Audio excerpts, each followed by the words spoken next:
Hey guys, Thomas from Team Sakurasou here, coming at you guys with another Yu-Gi-Oh! Market Watch, and the OCG has gotten a ban list that's absolutely insane. You know, it's crazy how they can get such great ban lists over there in the OCG, and over here they're just down bad, horrendous lists that almost nobody's happy with. But before we get to it, if you guys could smash that like button and subscribe, that would be great. We're like 30-something subs off of 3,500, and I have an awesome giveaway as well as an awesome opening. So let's get there by the end of the year. If you're buying any cards off TCG Player, please use my affiliate link down in the description below. It helps out the channel to no additional cost to you. And thank you to all my YouTube channel members. If you guys want me to go over certain cards in the next Market Watch, or you guys want to ask my advice on certain cards if you should hold or sell, ask it below in the comment section below. I always love going over cards you guys suggest, and we're going to get right into it. So Ancient Fairy Dragon has had an errata. Now the errata is basically instead of adding a field spell from your deck to your hand, you have to add something that was not the destroyed one. For example, if you destroyed Dragon's Ravine with Ancient Fairy Dragon, you cannot add Dragon's Ravine now. So they give you a little bit of errata, as well as this is a hard once per turn now, not really a soft once per turn. So that's kind of what they did with the card. Now, I don't think the card was absolutely busted, in my honest opinion, but it definitely was good here. I told people this card will come back one day, and I talked about this card getting a Starlight Rare eventually because they're making almost every Signer Dragon a Starlight Rare. Now, I think that they're not going to make Livestream Dragon one, personally. I think they're just going to make Starlight Rare Power Tool and just forget about Livestream, because if they make Livestream Starlight Rare, that's going to be disgusting. I really hope that Konami knows Fighties a little bit better than that. But I told people to get the 2009 Collector Tin version. I was like, dude, $3, this is the version you should get. Well, if you listened, light plays are on the next page. You get half Slobberdon for 15 bucks. Light plays are $25. So if you got yours at $3 and you're wanting to cash out, when to cash out, right now. Usually, like, I was gonna tell people to move them at 10 to 12, but I knew this card would eventually come back. I mean, it does go up to 28s over here. You have ultra rares unlimiteds here. You have light plays and near mints. I really don't care about mob plays. You got two cheap ones here for about, if you choose to get both, you're only paying the $4.50 once, so you're paying about $11 plus $4.50, so about 16 bucks here for two unlimiteds. Or you can get a first ed light play for about 18 here. First ed light plays going up to about 20. Near mints are about $30 here, so honestly, for an OG Signer Dragon First Edition near mint, I think $30 is fine, banned or not, honestly. Ultimate rares here are about 67 for light play, 70 here. First editions are going to be about, mob plays about 90 to 95. Light plays 300 to 330. So if you have a first ed light play Ancient Fairy, I'm going to be honest, it looks gorgeous, but I would personally get rid of it. And then you have, let's see here, near mints, unverified. Sorry about that, guys. For $400. Ghost rares here, probably, you know, 500, probably I'd say 700 for a first ed. Lightly played 100, 105 for unlimiteds here. Let's see what first editions are all across the board here. First editions are damaged 180, well, 126 here. No, thank you. Nobody's paying this. Half Slobberdon, 348. Absolutely not. That's really bad in my opinion. But okay, light plays are 400. I think that's actually very fine for a first light play ghost right here. Near mints are going to be about 650. So I was a little bit off. $650 for a near mint. So the big question here is Ancient Fairy Dragon going to come off the list in the TCG? Yes, but probably not on the next list. Whenever we get an errata, it eventually comes to the TCG, and Konami's not wasting their time errating a card just to keep it banned. That's just a completely waste of time. Now, with Ancient Fairy Dragon and looking at how they did Firewall's errata, where they made it a ghost, I believe, first, and then an ulti, which they just made it hard to access in general, and with how stupid Konami usually, at least over here in the TCG, pushes out how they want erratas, I am going to bet money, and this is a dumb decision, and I hope I'm wrong, okay? So anyone saying, oh, in the comment section, oh, dude, they're not going to do this, dude, look at Konami's history. I am willing to bet money that the first errata of this is going to be the Starlight Rare, and I am going to laugh, right? Because, like, oh, man, you errata the card players want to use as a Starlight Rare. Wow. Much wow, Konami. Much wow. great. And if they start doing the 10 Starlight Rares instead of 5, which they did that for Crystal Revenge, are they going to do that for main sets? I don't really know. Once we get closer to, say, Photon Hypernova, we'll probably eventually see. Maybe Crystal's Revenge was kind of a one-time thing because they want to push all the Exodia pieces out, but didn't want to just make it Exodia pieces. Should you get your copies? Now, I personally think that this card is going to take a while for us to get the errata and get this off the ban list. So, this is hyped up right now and it is going to go down. If you have copies or any spare copies, definitely get rid of them. If you're not interested in this card, at least at the current price, go get rid of them. If you invest in this card, definitely sell right now. If you want this card, I would buy it later though, because people, let's say a month and a half from now, are gonna forget about Ancient Fairy Dragon. Okay, Yu-Gi-Oh as players' attention span are very short.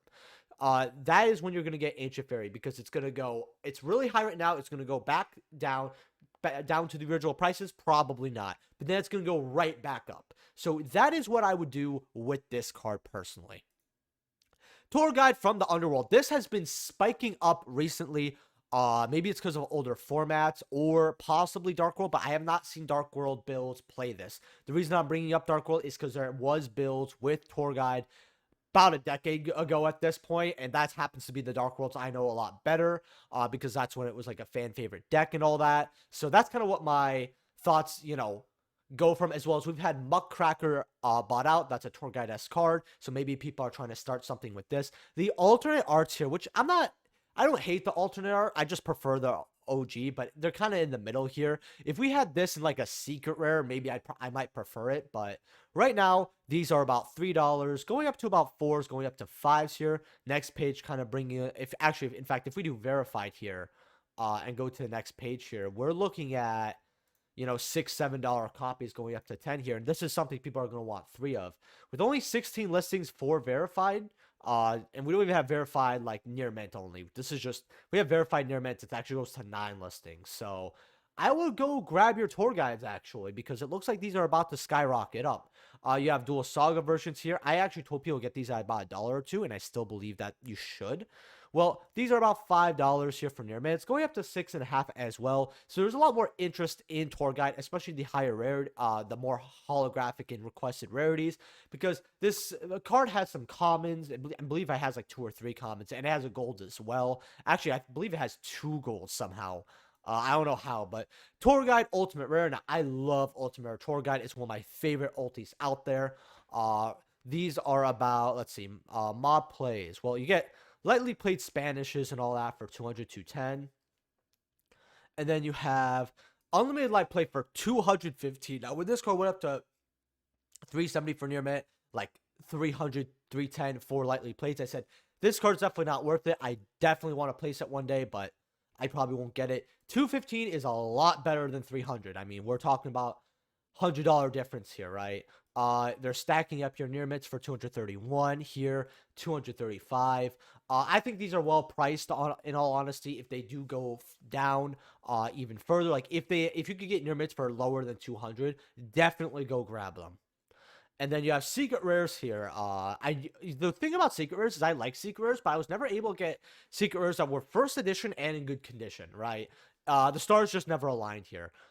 Lightly played and near mints, that's what we're here for today. So lightly played are, well, $29, $30. That's actually quite good. And then near mints are going to be about $40. Okay. So that's not too bad in all honesty. Now, what are first editions going for? $46 for lightly played, going up to $63, going up to $64. This is the original printing of Tour Guide and the second highest rarity. First edition lightly played, 45, 46 for a playset. That's not bad. If you choose to get that, please use my affiliate link, by the way, down in the description below. I mean, you get a playset for about 46 here, and then they quickly go up to about 55, 63, 64 here. I mean, that seems like a pretty good deal to me. Saryuja Skull Dread. This is going up because of Dark World. There's a lot of decks that still can play Skull Dread. I know Infernities do as well, for another example. And I told people to get originals because this card fell off because there just was better options that were more optimal. But this is what has always been a great card. And I still have my personal copies. And I told people either, I think in a 5 cards I have your trade binder as well as a market watch, to grab originals when they were about $4 or $5 for first editions. Well, unlimiteds are starting, well, Yeah, unlimited verifieds are starting at 11 for near mints, which is not that great. First Light play here for $11. Okay. And then you have near mints for 15 here. First editions are $24. Then you have mega pack star users. Now these are about, well, $7 roughly, $8 roughly, going up to 9 tens. I told people mega packs aren't bad at $1 either, just because they're so cheap. If you got your Sayushas when I told you, I believe mega packs were about $2 at that point, or drizzles were fives. Well, you made a lot of money, so good job over here. So, very quickly, before I continue this market watch, I want to give a huge shout out to my boy, the Harv Cardman, as well as one of his channels that he likes to be on, Fusion YGO, because they have this amazing series called, basically it's a Yu-Gi-Oh draft, where they're kind of treating it like, in my own words, kind of like a sports thing. You could, draft players, draft this, draft that, right? And there's a lot of cool, fun, casual decks. And if you guys are looking for a new draft series, as well as you guys appreciate one of the best intros on Team Sakurasou, the intro that's at the beginning, Harv actually made that for me free of charge. He's also helped me and the channel with a bunch of other things. Great guy. I've talked to him personally on multiple occasions. And I watched this series personally before he said, hey, can you talk about this a little bit? Because I just really loved this draft. So I am going to have this linked in the description below, as well as the channel in the pinned comment. Hopefully you guys can check that out after this video, because it's a really great series. They have a teaser as well. Go show them some love. They only have 8 likes on this video. Can we get this to 20 likes? You know what? 25 likes. If you guys could do me that favor, as well as check out an amazing series, I would love to you guys to do that. Now back to the market watch. Cringe Lich, the Golden Hoe from Secret Slayers here. These are about 40 for light play. Near mint are about 45. These just keep on dipping. And the issue with Golden Lord over here is that in a tier 0 format, while this is a good deck, it's not good enough. It's also way too slow right now to compete against tier limit Ishizu. And when we get Kashtira in Photon Hypernova, and that deck becomes extremely meta relevant, this deck cannot compete with it. As well as the most recent TCG ban list has hurt it, because, I mean, your opponent flips Macro Cosmos, D Fissure, something like that. It's going to hurt, right? They can't really play around that. That's why I think that a lot of people might have to start playing 3 of this, because the standard usually was 2. Master Duel players played 3, and people were, like, talking about that back in the day.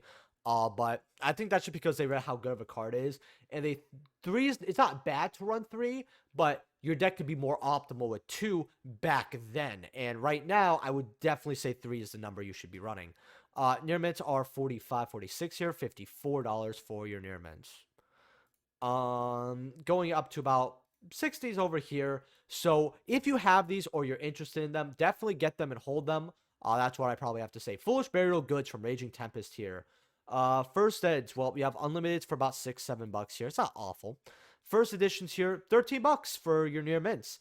That's actually quite good here. I mean, it's basically a Foolish Burial for spells and traps. It's original printing. It's highest rarity.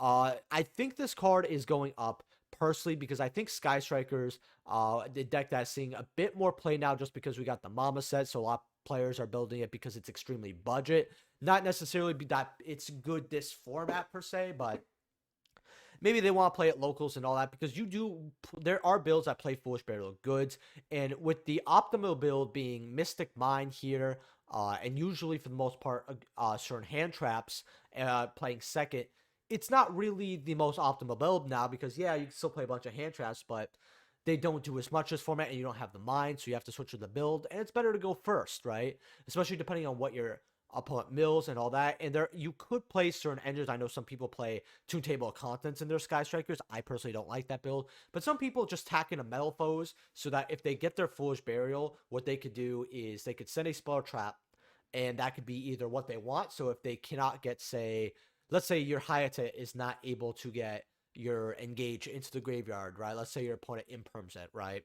Or negate it in some sort of way. Well, you can Foolish Burial Goods the Engage and get it back with Kagari in main phase 2, right? So Foolish Burial Goods is always a card that I consider in Strikers, and I don't think it's that bad. Also, if you guys want to know what the Malphose Fusion engine is, basically you're able to Foolish Burial that spell. And then you have this spell, so you have 2 spells in the graveyard, so that means a third, and you get the additional effects of your Sky Striker spells. But when you need an extra card, you have the option to put Malphose back into the deck to draw a card. So, I mean, if you get another Foolish Burial Goods, then I guess it's another free draw, right? It's kind of like a cool way of not playing Upstart. A card I kind of miss seeing play because, time rules. Mega packs, $5 here for lightly played. So that's not awful at all. Also, the Earth Charmer Immovable, Starlight Rare. This is about $300 here. Oh, Ruxin, that's cool. Going up to about $315 here. I told people the optimal time to get this was at $130, $140. If you got your odds, then congratulations. But 300, it's not bad for this. I mean, we saw area go up. We saw all the other terms go up. But I'm going to say the exact same thing because every time I go over Asa, it feels like I'm a broken record here. It's better to spend a little bit more and get Hita, because Hita is going to be more meta relevant, especially since Ash is always going to be a hand trap that's considered in the format as something just generic, because there's not many decks that there's not something you can negate with Ash. That's what I would probably say. Also, Hita, you could get your opponent's Ash, all that. People are also worried about unlimited Ignition Assault, because we're getting unlimited Power of the Elements. Look, Konami's not going to go back to Ignition Assault, a set that's been reprinted to death for its cards. Well, maybe not, especially like Lightning Storm. I mean, we're seeing that like crazy. It's like the Konami's new Aluber. And they're not going to put in unlimited Ignition Assault. And if they do, all they're going to do is waste their money. And they're not going to move the price of this at all, because nobody's buying Ignition Assault trying to hunt down a Starlight Rare. Danger Nessie here, golds here. Dark World's got this bought out, $11 here. They are getting a bit of tops now from what people have been telling me, but I have not done research myself into it. $16 for Ultras here. So Ultras went up a little bit as well. And then Nessie's Secret here, about $30 for Unlimited. First editions are going to be about $31, $35. Just get a Secret. At this point, I would not mess with the reprints. Just spend more money, get a Secret Rare. Dangerous Tsuchinoko. First set Secrets are $15 here. First editions are $18. People, they don't want to play this card. They'd rather play another level 4 to get into stuff like Dweller and all that.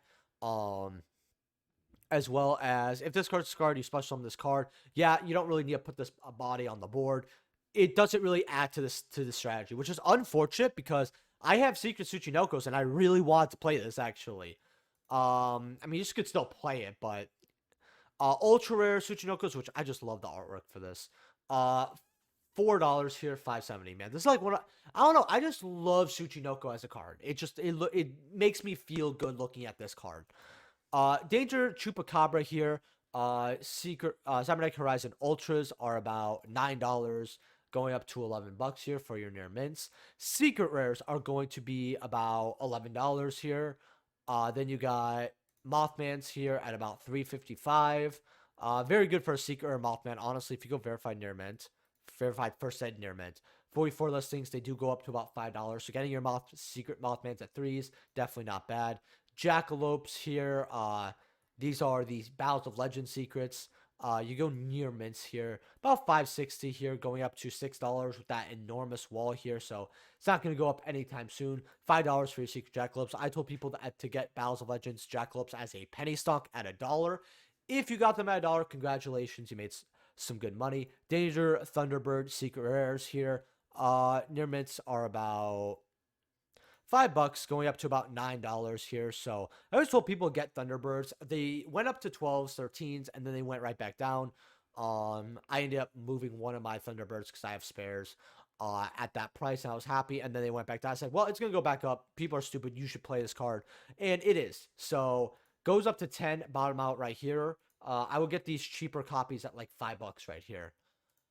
Ogopoga, a card you play because what you're able to do is, if this card is discarded, you send a danger monster from deck to graveyard. So it helps you get another danger in the grave, not only so you can get out of the deck, but you can do stuff with Thunderbird, all that. So people play one Ogopoga here, as well as this is a level 8, right? Yeah. So usually you don't want this discarded, because if you're able to summon this, you basically have the discard engine, and you're able to go into, say, number 38 or Coach King, right? Well, most likely Coach King, so you could get the draws, and then with the extra gas, you go into the number 38, which is just a great interrupt overall, $4. Wind up carriers, I might actually have them over here because I want to check up on these. Also, since it's the last card of the Mark Watch, make sure to smash that like button if you guys have not already. Let's see if we can get 100 likes on this video. For buying any cards off TCG Player, please use my link down in the description below. Helps out the channel to no additional cost to you. Well, this card right now, a card that I eventually will get back. $12 here. Hey, look, I'm going to have some hope. That, hey, they remembered a windups existed because they're reprinting windup kitty in Maze of Memories. Maybe, just maybe. So unlimiteds are like 12s, 13s here. Near mints are about 14 going up to 16 over here.